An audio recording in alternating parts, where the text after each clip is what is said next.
Hello, Paul here from EMD Automotive at Caringbah. I've got this 911 SC here that I just finished doing some of the valve adjustments already.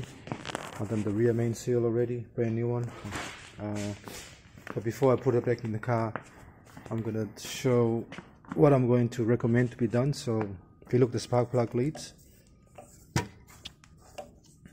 everything is just really old, the spark plug leads. So I'm going to recommend to change the spark plug leads, which is part of the, it's much easier when the car's outside to do it now.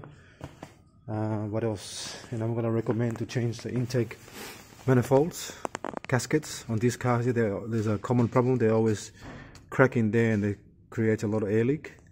So while the car is out, it will be much easier to just take it out, lift it up, and then take this off here, off there, and then replace the gaskets here.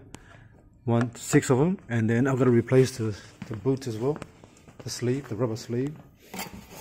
The rubber sleeve sits there, see there?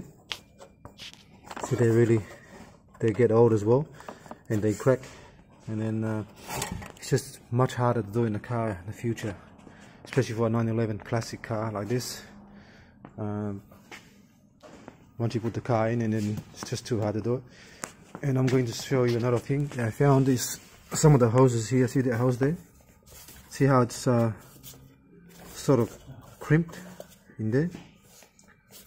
So it's getting too soft. That's like a breather hose for the engine crankcase here, so I've got to replace that hose there.